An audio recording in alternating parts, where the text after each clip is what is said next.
Chairman Ricky Raven. Thank you, Mr. Chairman. Good afternoon, everyone, and welcome to our meeting. As Chair of the Finance, Facilities, and Administration Committee of the University of Houston System Board of Regents, I would now like to call this committee meeting to order. As a quick reminder, please speak clearly so your presentations and remarks are recorded accurately. On our agenda today, we have 9 items that will be presented today before the committee. 6 items of the committee's and board's consideration. 3 items are for information only. After each action item has been presented, I will ask if anyone has any questions and then call for the vote. Once the presentations have been concluded, I will then seek a motion to place approved action items, if appropriate, on the board's consent docket agenda for the final approval at our board meeting held later today. I would now like to introduce our first item requiring committee approval, the minutes from the Finance, Facilities, and Administration Committee meeting held on August 21st, 2024. Does anyone have any corrections to these minutes? Seeing no corrections, do I hear a motion to approve these minutes as distributed? So moved. Second? Second. The minutes from the August 21st, 2024 Finance, Facilities, and Administration Committee meetings are hereby approved. Item C is our first action item for the committee's consideration. Approval is requested to delegate authority to the Chancellor to negotiate and execute contracts exceeding $1 million for the purchase of goods or services, excluding construction contracts at the University of Houston System. Mr. Raymond Bartlett, please introduce this item. Yes, I'd like to turn it over to Karen Livingston to present this item. All right. Good afternoon. There are 24 contracts on the schedule for approval today, and in the interest of time, I'll keep it to a high level, but please let me know if there's a contract you'd like more information on. On the contract schedule, there is a contract for online education courses that is doing well, and Can everyone hear? Can you hear me? No? Still? Is that better? Yes. Yeah, thank you. Okay. Right into it. All right. The first contract is for a revenue contract for online educational materials that's performing very well. So it's a revenue increase. There is a contract for amending employee retirement planning services, an increase in temporary staffing services. There are 3 contracts for federal and institutional debt collection, an amendment to a travel agreement, really stemming only from a change in how charter air services are processed. 2 approvals for custody services, both to extend the current agreement and then to solicit the service for a new contract. An extension of our constituent relationship management software. 3 approvals pertaining to electronic library materials with EBSCO. And the final 13 agreements are not new spend. These are 13 contracts for things that are already purchased across the University of Houston that are being consolidated into master contracts because UH is implementing an e-procurement system. This will be a web-based system that will allow our employees in our departments to make purchases in a similar manner, very similar to online shopping, and that gives us purchasing efficiencies and improves our customer experience.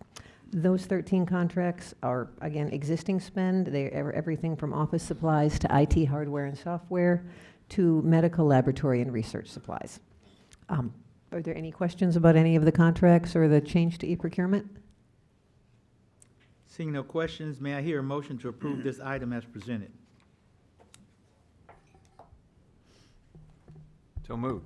I'll second. All in favor? Aye. Any opposition? Seeing and hearing no opposition, the item passes unanimously. Item D is our next action item for the committee's consideration. Approval is requested to delegate authority to the Chancellor to negotiate and execute construction contracts exceeding $1 million for projects at the University of Houston System. Ms. Livingston or Mr. Bartlett? Yes, I'll take it. Thank All you. right. Thank you very much. We have 6 contracts for your consideration and approval, all related to the University of Houston. The first is a contract for a roof replacement at the College of Fine Arts. The second is for a renovation or refresh program in the College of Technology building, commonly referred to as the T2 building. The third is a roof replacement in our Cullen Performance Hall. The next contract is for outsourcing on an as-needed basis, emergency response and maintenance for elevators. The next item is a $6 million project for work to be done in Wilhelmina's Grove. And then lastly is a $3 million contract for central plant upgrades related to servicing 2 new buildings that will be coming online in the near future, our Innovation Hub and our new academic building for the Hobby School of Public Affairs. And so we'll need some additional chiller capacity to support that. That completes this item. Thank you, Mr. Bartlett. Any questions for Mr. Bartlett about this item? All right, may I hear a motion to approve this item as presented? So moved. Second? Second. All in favor? Aye. Any opposition? Hearing and seeing no opposition, the item is hereby approved. The next action item listed on the agenda today is item E. Approval is requested for a one-time payment to eligible faculty and staff at the University of Houston. Mr. Bartlett? Yes, sir. We're requesting a one-time payment equal to $2,000 for eligible employees based on established criteria and guidelines. Hopefully we can get it up on the screen. There we go. As noted on the screen and in your materials, the eligibility requirements are reflected herein. Among others, the individuals must be full-time, benefits eligible, with an annual base salary of $100,000 or less, and you can see the rest of the criteria up here. Last year, with flat enrollment, we were not able to afford a permanent salary increase for our faculty and staff, and we are hoping that this one-time payment will lessen the burden for those who are most impacted by inflation. Thank you, Mr. Bartlett. Any questions for Mr. Bartlett on this item? All right. May I hear a motion to approve this item as presented? I'll move. Second. All in favor? Aye. Any opposition? Hearing and seeing no opposition, the item is hereby approved. Item F is our next action item for the committee's consideration. Approval is requested to delegate authority to the Chancellor to negotiate and execute contracts for the design and construction for the expansion of the Student Center North Building. Mr. Bartlett. Yes, sir. This extension of the Student Center North Building will allow us to consolidate our counseling and psychological services into one location central to campus, and it will also provide some additional space on an as-needed basis for other student service needs such as career services. And this was part of a requirement or a recommendation from a task force in terms of the centralization of our CAPS program, and we are seeking your approval to build this expansion. It's a $39.5 million project expected to start construction in the summer of '26, complete in winter of 2027, and it will be right behind the existing Student Center North building. All right. Thank you, sir. Any questions for Mr. Bartlett relative to item F? No questions. May I hear a motion to approve this item as presented? So moved. I'll second. Is all in favor? Aye. Any opposition?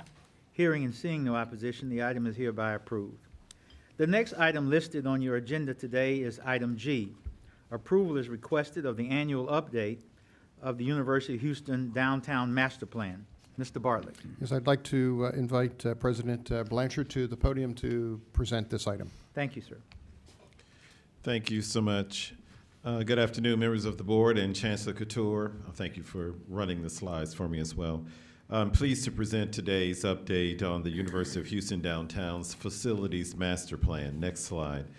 Last year, you might recall that I shared with you UHD's Facilities Master Plan entitled Vision 2050. This aspirational plan outlined the future growth of the campus through the year 2050, dovetailing with the completion of the North Houston Highway Improvement Project. Our primary objectives of Vision 2050 are to improve the visibility of UHD and establish a clear sense of identity for the university, deliver increasingly attractive and functional spaces that enhance the student experience and promotes better academic excellence, improve access to and through our campus, and lastly, to integrate the campus more within the downtown Houston. Guided by our facilities master plan, we have submitted a CCAP funding request to the purchase land and construct the Police and Emergency Operations Center to replace UHD's current police department, as well as house the new Crime and Urban Issues Data Analysis Center, as well as the Police Academy, and also to serve as a unified command center for regional law enforcement agencies during emergencies. Additionally, Vision 2050 calls for student housing at UHD. Our recent student housing feasibility study affirmed the fact that there is a demand for on-campus housing. According to our student survey, 39% of the 1,796 students who responded to the survey indicated that they would indeed live in student housing at UHD. Another 50% of the respondents indicated that they are likely to live in student housing. On a different note, more space renovations are currently underway in our One Main building, with the ultimate goal of providing the nursing program with a community care lab, as well as creating lab space for our new cybersecurity program. Next slide, please. Construction on the first phase of the Gator expansion project, which you have heard quite a bit about over the years, that we're finally commencing next month. The Gator expansion project will add a 4th floor to our Girard Street building and repurpose space vacated in our One Main building. These renovations will add increased functional spaces to enhance our students' experiences, as well as better align academic support services with instruction. We also continue to address deferred maintenance issues at UHD, including the final stage of modernizing the One Main elevator system. I'm also happy to report that through our partnership with Downtown Houston Plus, we will utilize the 10th floor of 1801 Main Street as an auxiliary location for the University of Houston downtown. This 17,000 square foot space will house UHD's continuing education program, alumni relations, and career services department. This additional location will also provide UHD with an opportunity to expand its footprint further into the downtown area and establish relationships with new partners. Additionally, we remain in communication with the Texas Department of Transportation to finalize the land acquisition memorandum of understanding, and we're working together with the City of Houston and Harris County Flood Control in preparation for the start of the North Canal project in the summer of 2026. For those of you who are not aware, the North Canal project will reduce the risk of flooding downtown and reduce flood damage to upstream areas along White Oak and Buffalo Bayous. As you well know, our university is right along the Buffalo Bayou. When completed, this project will eliminate 4 of our parking spaces at our Willow Street building. Additionally, the refresh of student gathering spaces continues as we update furniture, replace flooring, and paint select areas in the One Main building. Next slide. This slide shows to the right a partial rendering of the 4th floor addition of the Girard Street building and the Welcome Center, with phase 1 construction work started to begin next month, December. And right alongside it is a slide of the new spaces at UHD at 1801 Main Street, which will officially open in January of 2015. Next slide. This slide shows the prospective locations of the Police Academy, Police and Emergency Operations Center, and as well as student housing at UHD. These potential locations utilize existing UHD land. The student housing facility would replace the former recreation center that is no longer needed due to the construction of the new Wellness and Success Center. Being located next to the one main building, we feel strongly that this location will provide students easy access to the library, student services, dining, and classrooms. Under this plan, the Police and Emergency Operations Center would also be placed on campus at the Daly parking lot. This is not an ideal location. However, our CCAP request may provide us the funding to purchase the land to house this much-needed facility in a different location. Next slide. Our facilities management, maintenance, and expansion are essential not only to meeting students' needs and enhancing the student experience at UHD, but also to enriching our work within downtown Houston and increasing the visibility and impact of our university. As we turn the corner on year 50, we are excited about our future plans, and we look forward to your feedback and your support as we carry out the mission and vision of UHD through Vision 2050. Thank you for your attention to this update on our master plan. I stand ready to address any questions or concerns that you might have. Thank you, President Blanchard. You're very for that welcome. Great report. Exciting stuff. Any questions for President Blanchard regarding the master plan, item G?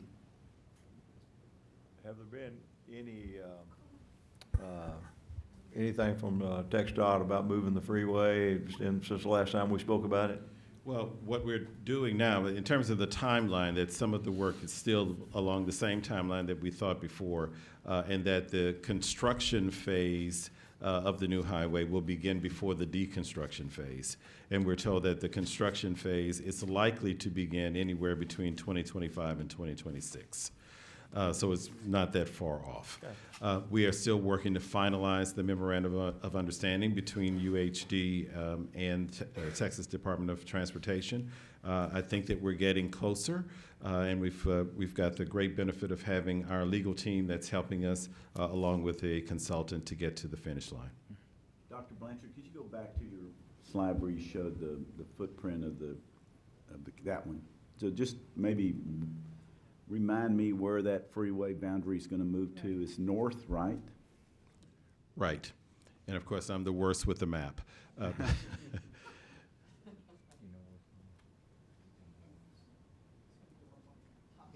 It's got to go further up. Kind of close to where that arrow is. but Where a the, little where the above police that. operations, it's going to be up through, Up above it. above that, Yes, above right? it. So it's really rerouting the highway. It's going to be closer to our business building in terms of its location. I know that probably isn't helping in terms of looking at this map.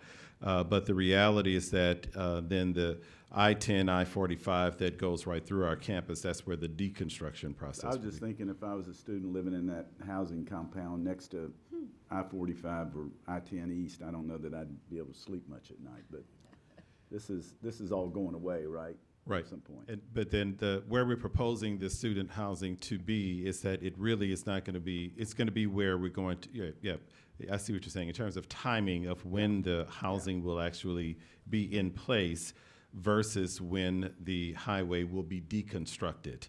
That it would be quite noisy, not only for the students living in the residence hall, but obviously it's going to be noisy for those who are in the one main building and all of these other buildings as well. But that's part of the negotiation as well in terms with TxDOT in understanding where the noise control factors are being given consideration as well as they work to get their work done and to make sure that the learning environment at UHD isn't going to be negatively impacted in any way.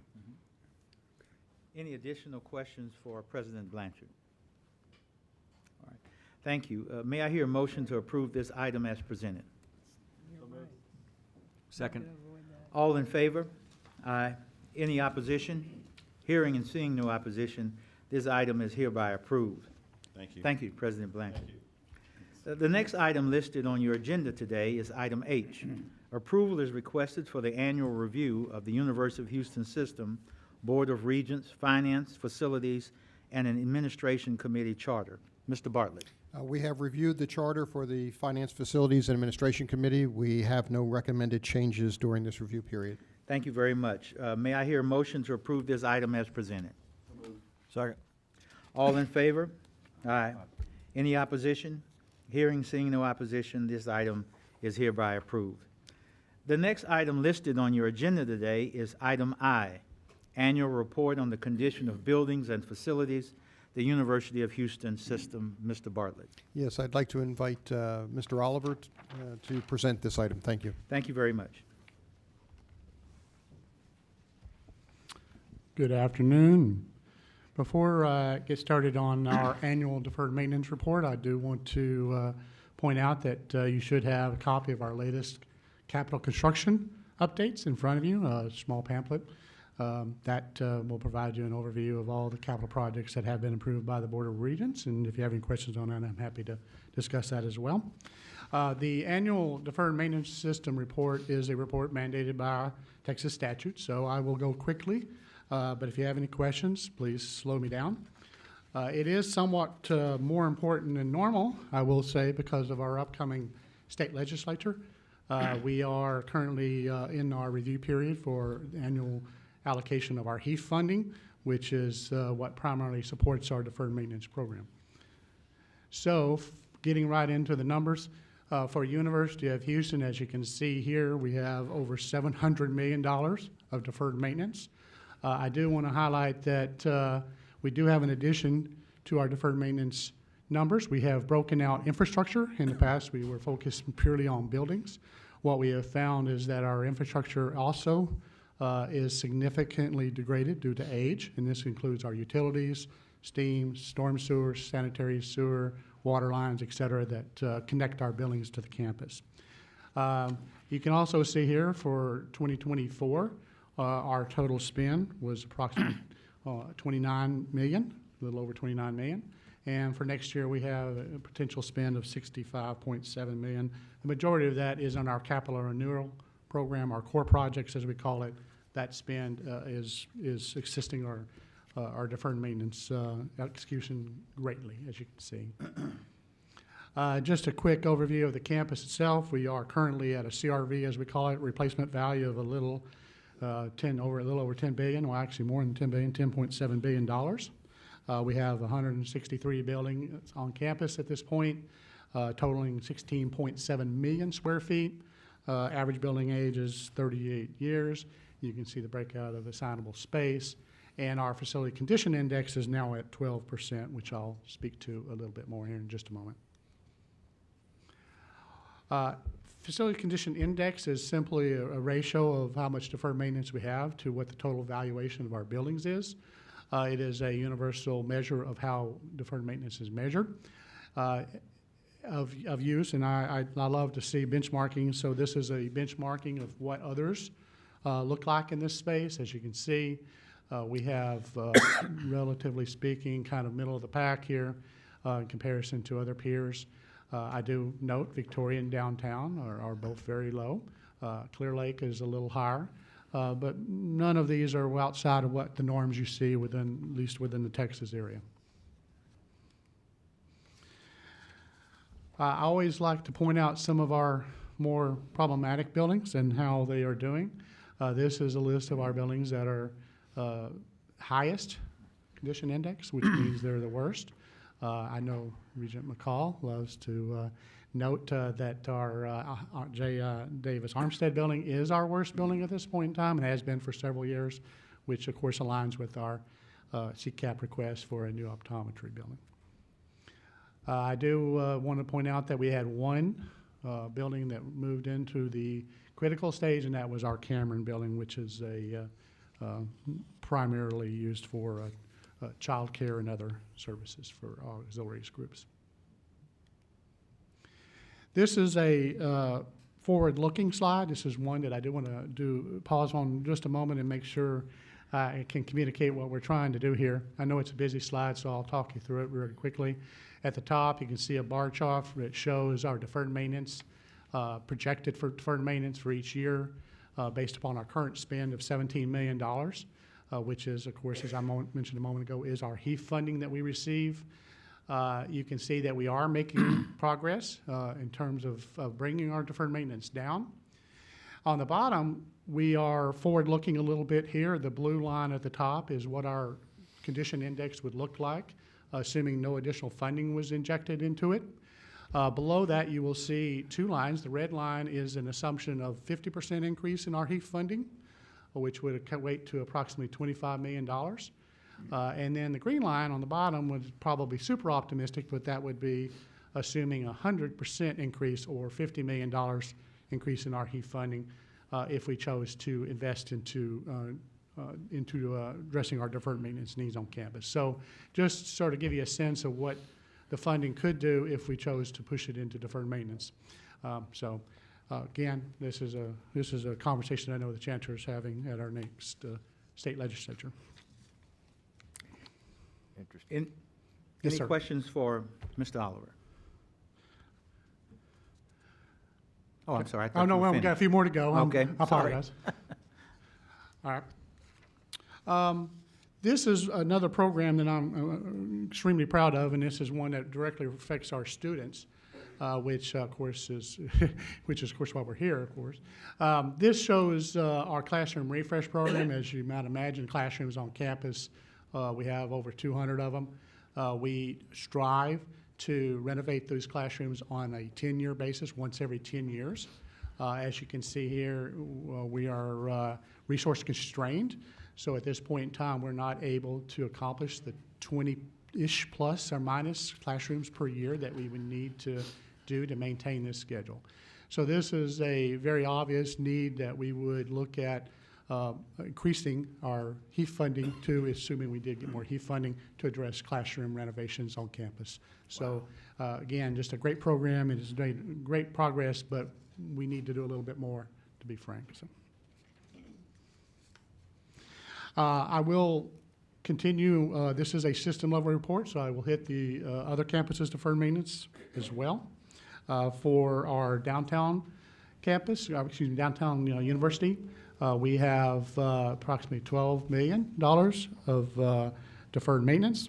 You can see here their spend last year was almost $2 million, and their budget for the upcoming year is at $1.8 million.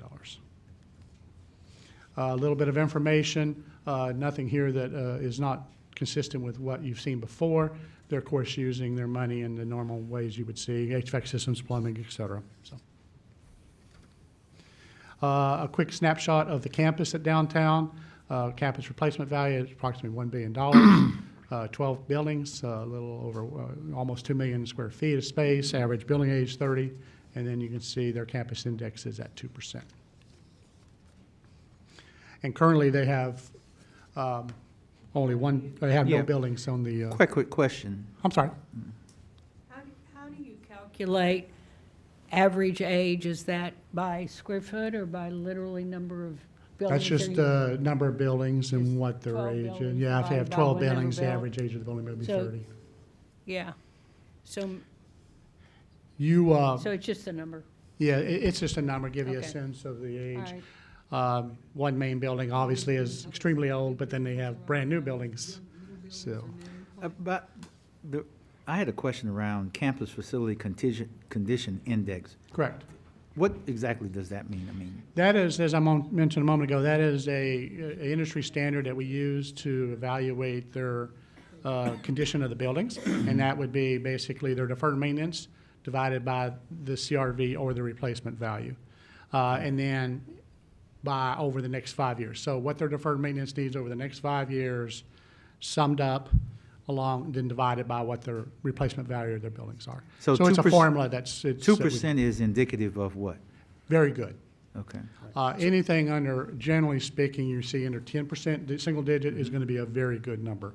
Okay. I think of course, downtown, one of the benefits of new buildings is that they have very little, if any, deferred maintenance, so they've added some square footage, brand-new buildings, which helps bring their number down. But they've also done a good job of keeping up and dealing with their deferred maintenance, primarily in the one main building. That's their real. Regent Raven, what that number really helps us understand is the decision between renovate or tear down and I got replace. you. Correct. All right, very good, yeah. All right. As a general All right, thank rule, if I get to about on an individual basis of building of 40 to 50%, that's when we start to think, well, is it worth investing money in the building, or do we just say it's done, salvage value, move on and build something else? Very good, thank you. I have a question about space utilization, do we optimize space utilization? Like we have 200 classrooms, and engineering may need more classrooms, and law school, new building may have spare space. Do we optimize the space? Absolutely. That's primarily done through the registrar's office. We have a software program that's very, very good called AdAstra that helps to optimize size classrooms. I was amazed when I got into it how complicated it gets. You have time bands when different classes are held, and then, of course, your availability of classrooms, the size of the classrooms, the technology in the classroom is a big issue these days. Many of our classrooms have the new hybrid systems in them, but some of the older ones do not. So it is a dance, I would say, with the faculty and the classrooms to get it all correct. So that is a huge effort, and I know Registrar does a great job. Our usage of classrooms is very high for Registrar's assigned spaces. So classrooms are centrally assigned, most of the classrooms, so they are in the central system, but we try to make sure that the classroom is closer to where the faculty's offices are, but still faculty go all over the campus because we don't have like these are College of Engineering classrooms, these are College of Law Center classrooms. We do it for efficiency's sake. So do you think it's worthwhile for you to show the space utilization of all the classrooms, all the buildings, maybe one slide that our space utilization is 80% or 75% or 90%? Do you think it's worthwhile to look at that space utilization? Space utilization of classrooms is an evolving situation at the moment. What we have found since COVID is that the change in how classes are held has greatly evolved. And what we're seeing is that many of our online classes are now taking over, in many cases, the usage of our physical classrooms. Not saying that we don't need them, but it is an evolving. So our space utilization numbers that you're referring to, I don't have a baseline, to be honest. It really has evolved so much that what is a good number? Even the Texas Coordinating Board has come back and said, well, they used to make us measure that, and now they basically said we don't know either. So there is no reporting of measurement of we used to call it a SU score. So that score is no longer relevant. It's just an evolving situation at the moment for classrooms. All right, thank you, sir. I'm sorry, I'm not sure I answered your question very well, but it is definitely something that is changing as we move forward. Yeah, I do remember from coordinating board that we used to get space utilization from all the universities regularly, and I've not seen one here that we look at. Yeah. We do have the data. We can look at the number if we need to go into that. I can get that information. Any other questions for? Let's see, where was I? Okay. We're downtown. Let me just say, it seems like we have a total handle on it because this is the problem that probably most universities have is maintenance CapEx and the deferred maintenance on buildings. So it looks like on paper we have our arms totally around it. Would you say that we really do, and all of our buildings except a few really are where they should be? I think that we have an understanding of what our situation is. That I'm comfortable saying. I will say that older buildings are showing their age. I mean, that's the whole purpose and why we're doing our core project, to try to address some of our worst ones. Deferred maintenance is not going to go away. I mean, if you look at the formula that I'm using to calculate it, I am literally, I think, 2.5% more each year, just because of the nature of how it continues to depreciate, if you want to use that term. It gets worse, degrades. And plus, of course, then you add in market escalation factors. So you've got those sort of efforts that are pushing it in the wrong way, of course. Are we able to deal with our critical needs? Yes. I've told the Chancellor this. We're not in a doomsday situation. I don't want this to be presented in that manner. But we are seeing some degradation of key systems. And I think last time at the last Board of Regents meeting, I spoke to the electrical infrastructure, which is one of those things, is also to the Chancellor, it keeps me up at night. because that is getting aged out on me. Much of it is in the 40-year range, even though we've done some key replacements of certain parts of the system. You know, that's something I was gonna ask you, because some people could look at a 1975 and up building as a modern building. When you're a university, it's almost, 75 years old, or 100 years old, right? What do we get? It'd be 50-ish, be 50-ish years old. So how many buildings do we're getting ready to celebrate our centennial. I definitely lost it there for a second, okay, as I was thinking about buildings, and the ages of them. How many buildings do we have that are before 1975 so we're minus 50 years? 475. Have we done a table that we could see? I don't know if I have that exact number Like, handy. I can get it. Over obviously. 50, over 75, over 25? Yeah, Let me it's let on me here. back up here. To see. Slide 29. Let me go back to this slide. This shows the age of these buildings. These are just our worst buildings on the far right. You can see how old they are. For the most part, you're looking at buildings in the 50-ish, just generally just eyeballing it, 50-ish sort of range is when they start to reach sort of a critical point, which is not inconsistent. Our standard for building is usually a 50-year building. That's sort of what we target. So by default, anything that gets to that 50-year number is going to start to show its age. David, what's the So when are average? we, I'm sorry, sir. No, go ahead. When are we gonna tear down Moody Towers? When they tell me I can. That was probably for executive session. I want my finger on the plunger, I'm gonna be honest, so, yes. Hey, man, there's great memories in those towers. Tillman, you can't tear them For down. sure. Some of us have great memories in those Moody towers. Here on that. Was it Regent Spencer Armour, his memories of the old quads, I recall that conversation as well. It was brand new in 1968 when I came. It was brand new tower, both of them. We do have many buildings that are really in need of deferred maintenance. So legislature gives a special funding called HEAF that is for deferred maintenance. Every 10 years, legislature recalculates and then they see what they should be giving. So generally there is an adjustment. So this is the session, so we are going with the request.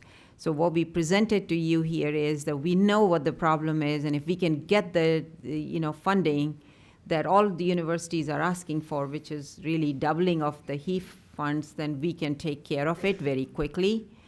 However, if we get half the funding, we can take care of it somewhat, and if we don't get anything, we are in trouble, basically. And to the chairman's point, this is a national problem. Yes. Yeah. Okay, I've got, through the rest of the universities real quick. I'll go as quickly Sure, as I can. take your here. time. We're good. Let's see, where was I at? I think I was at downtown. There we go. Here we go. So just for deferred maintenance report for buildings here at the downtown campus, excuse me, I keep saying campus, downtown university, they had nothing in the critical or poor category. For University of Houston Clear Lake, as you can see here, their total deferred maintenance was at $112 million. Last year's expenditures, $1.5 million. Next year's expenditures, $7.5 million. They do have a significant project here on the Bayou Building, which will, some CCAP monies, which will address some of their deferred maintenance needs. So you can see a significant uptick in their expenditures for deferred maintenance due to that. Snapshot of the campus, total replacement value, $835 million, building count 23, total square footage 1.2 million, average age of 28 years, and their condition index at 15%. They do have two buildings, and I apologize, you can't see them very well in the colors here, but the Delta and Bayou building are in the critical categories here, along with several others in the poor categories. For University of Houston Victoria, as you can see, $5.3 million in their total deferred maintenance. Last year's expenditures at $215,000. This planned expenditures at $1.2 million. And as you can see, again, similar usage of the HEAF funding. along with some CCAP, although they are, of course, in a pause mode for many of their projects at the moment, but ultimately using it as HEAF money for purposes of deferred maintenance. Quick snapshot of the campus at Victoria. Total campus value, $268 million. Total building count, 14. Average age, 23.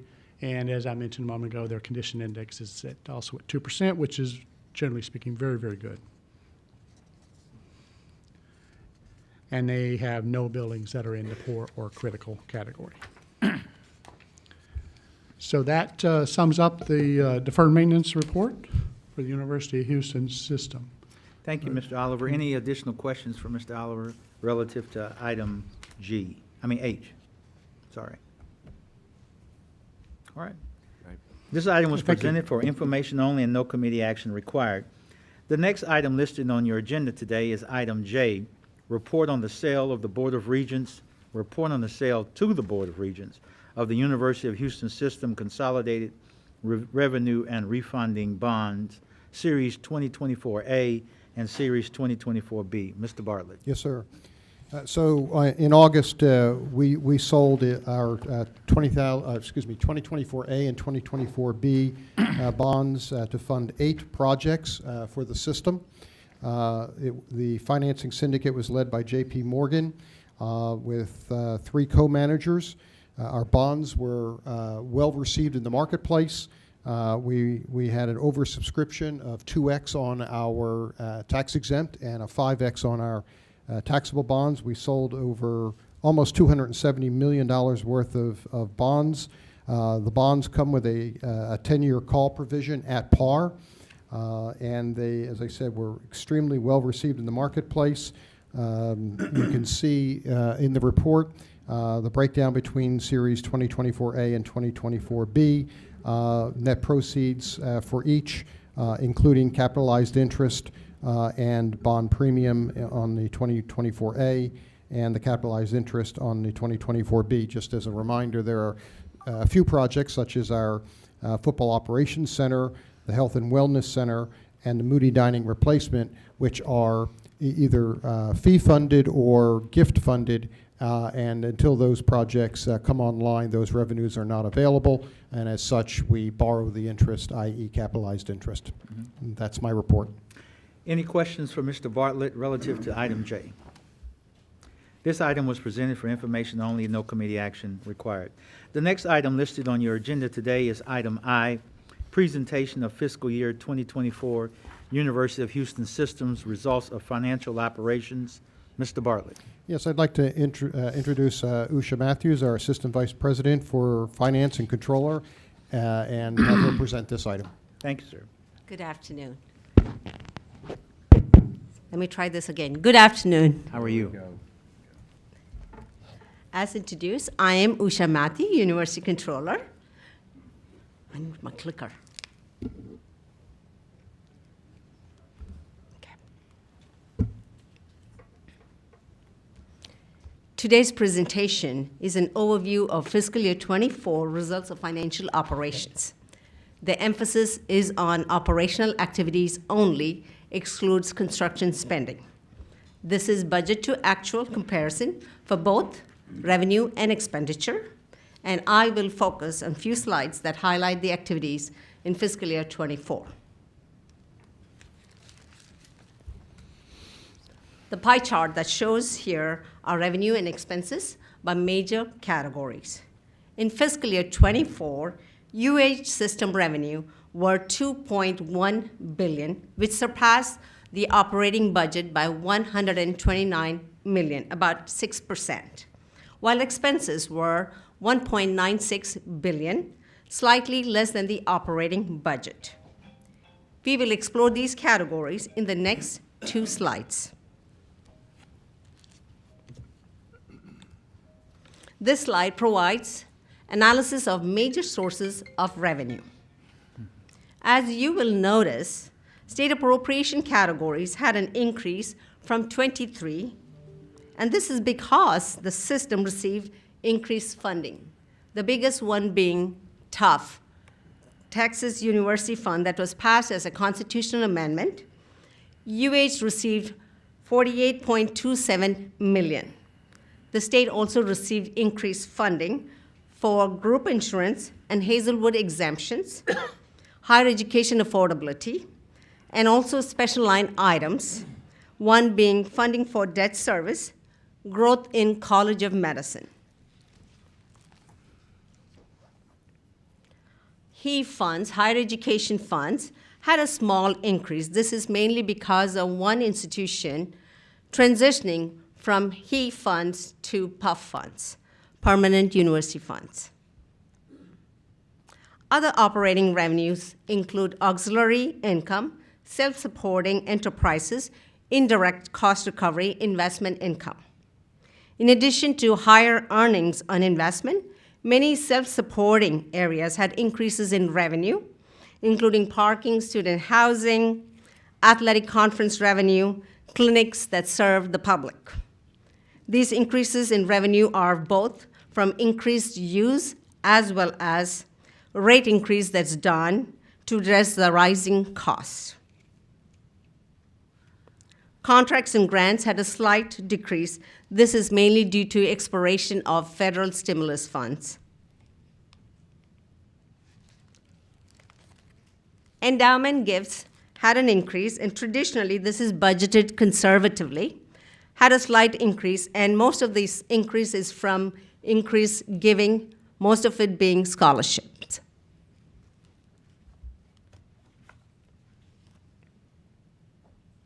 This slide shows an analysis of expenses by major categories. As you notice, salaries and benefits comprise approximately 52% of systems operating budget. These costs increased from 23 due to market forces. All UH universities have invested in employee salaries to retain and attract the best talent. Maintenance and operations comprises about 21% of systems budget. Mainly the increases are due to rising costs and inflation. Some of the items that fall under M&O, maintenance and operations, are insurance, property, utility costs, communication and utilities, professional fees and contract services, ERP software maintenance and licenses, materials and supplies, so on and so forth. Scholarships. The increase in scholarships is driven mainly from increase in federal financial aid.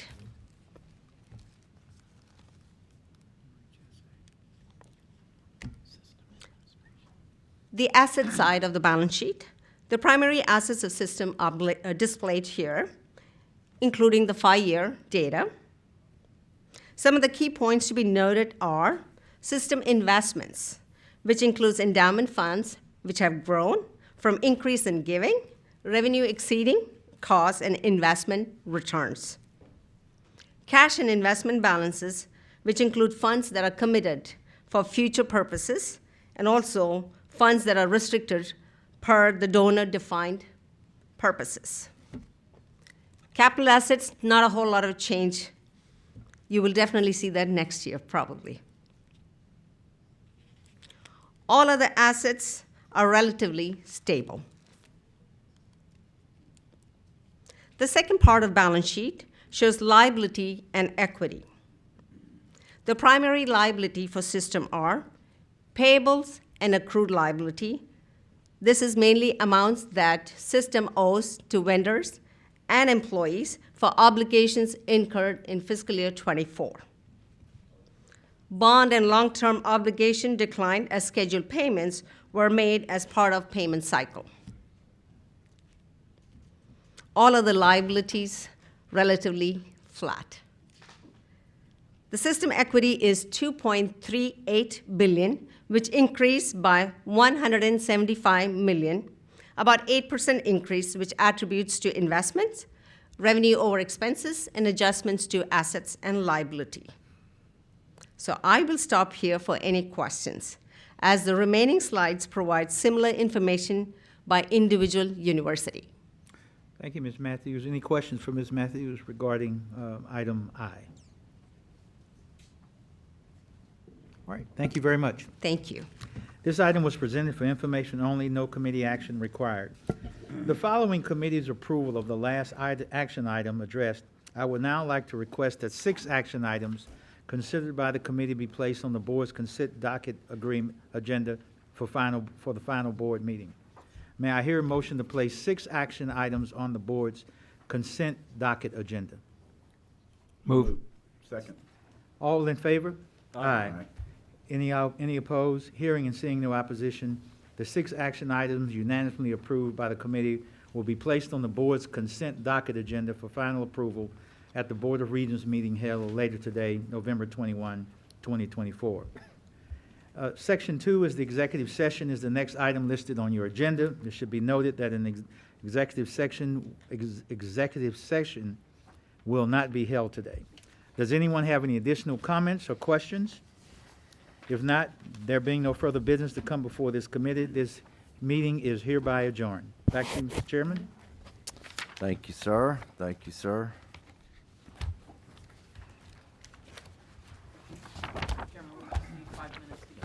I'm sorry? We need 5 minutes to do some technical stuff. All right, we need 5 minutes to do some technical stuff. Are we not as technical down here in Clear Lake as we are in Houston? I don't know. 5 minutes, everybody.